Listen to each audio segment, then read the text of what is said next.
Chapter 34, Argentavis. The tunnel road was covered by a canopy of trees broken only by an occasional opening of sunlight. Daniel and Fate were both thankful for the shade against the relentless heat.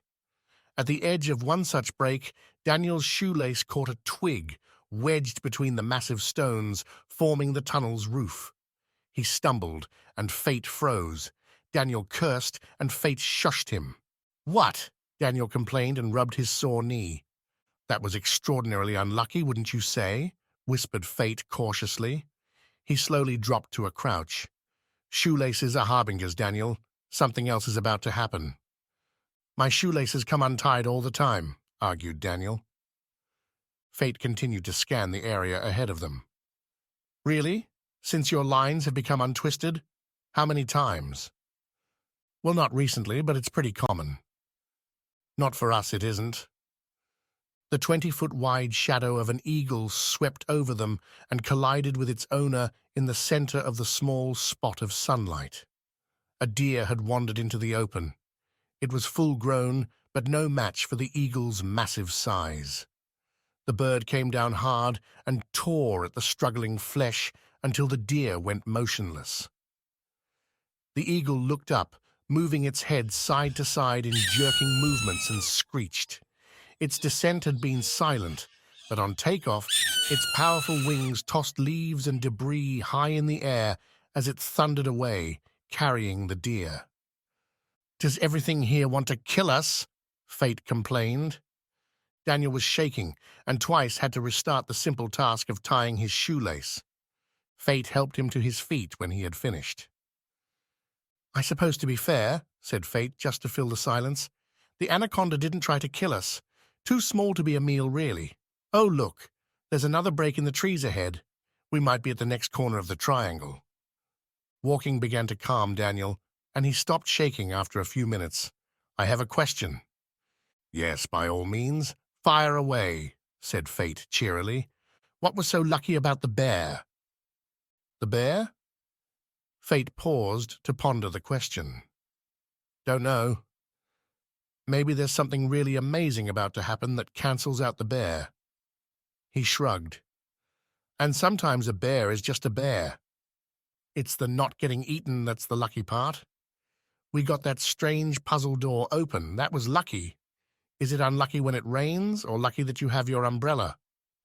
You really did know something was about to kill us, didn't you?" "What, the eagle?" "Yes, I did," said Fate proudly. "You knew about the shoelaces." Daniel had his notebook out again. "What other signs are there?" Fate looked up and frowned. "Sour milk, stepping in horse manure. That hasn't happened to me in decades. Leaving your fly unzipped, realizing your shirt is on inside out, ordering regular coffee but getting decaf, burnt toast." Daniel was scribbling and flipping pages as fast as he could. "Did you ever experiment with it? Try different things?" Fate's usual childlike demeanor evaporated. A hard darkness replaced it. "Oh, yes. I wondered once if I could lose my coins."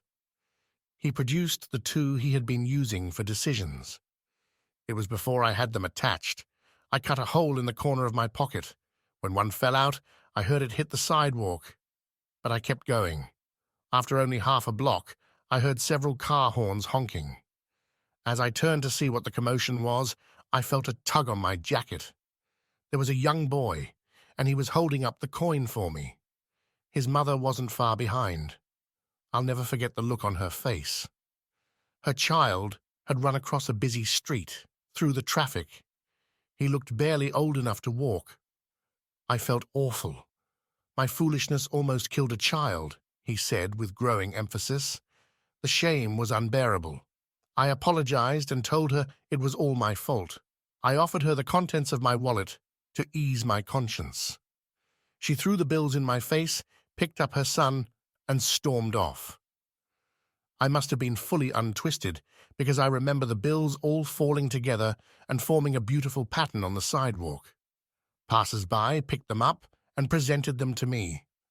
I pushed it all away and spun myself so many times I lost count. When I stopped, the people and the money were gone. I didn't untwist for a year after that. She was immune to the effect, whispered Daniel, still taking notes and trying not to stumble while he walked. Yes, this thing we have is strong, but it's nothing compared to a mother's love, Daniel. It's not perfect, and it doesn't work on everyone. It doesn't work on animals, like the bear. It doesn't usually work on children either, also doesn't work on people with a lot of political power. What else? Oh yes, anyone who really loves you. Daniel! Shouted Madison loudly enough for Daniel to hear. Ask him if it works when he's around Natalie. Does it work on Natalie? Asked Daniel. What? No, it doesn't. Are you talking to your sister again? Daniel smiled and finished his notes. Fate sighed. Natalie? Yes, well, Natalie, you see. He paused. You'd think after 500 years I would understand women, but they all seem to be ordering from a different menu. There's a pearl for you, Daniel. Never try to understand why women do anything. Fate stopped walking. The terrain had dropped away ahead of them. It was a valley dominated by another pyramid. He studied the site. It was identical to the library pyramid, except for the carvings on the front face. These featured people operating machinery. The details were too far away for Daniel and Fate to see clearly, but a movement by the entrance caught Fate's eye, and he dropped to a crouch. Daniel did likewise. They silently studied the valley for a moment. Nothing showed itself. In addition to the pyramid ahead of them, another path led away to their left at a 60-degree angle. Fate pointed it out and announced proudly, "It looks like my triangle theory is holding up." Hypothesis, Daniel corrected. A theory is a tested, well-substantiated, unifying explanation for a set of verified, proven factors. Fate rolled his eyes. Is it now? We should skip this pyramid and take the road, said Daniel, staring down into the valley at the pyramid's entrance. It's going in the right direction. Fate agreed. Safer underground, though. Nothing tried to eat us down there. If we could get inside this one, we might get to another tunnel. Not safe for long. Look, Daniel pointed to a limping figure rounding the far corner of the pyramid. Shadrach, whispered Fate. The man is hard to kill, he sighed. This world is a dangerous place. Hopefully, he's used all of his bullets. Can't be sure of it, warned Daniel seriously. Besides, the tunnels aren't all that safe either. Remember the skeleton. That has been puzzling me. He was human. At least the skull looked human. Where are all the... He turned to look behind them, but didn't stand up. The four mandrills had rejoined them without a sound. They were grinning and winded. Fate finished his thought. People. Where are all the people? The ones who built the pyramids and the tunnels?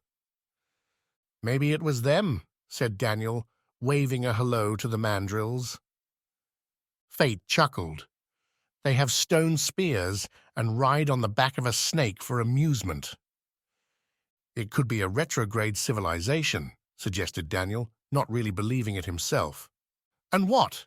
These guys survived, but all the clever ones got eaten by snakes or bears or eagles or whatever we haven't seen yet down that next road.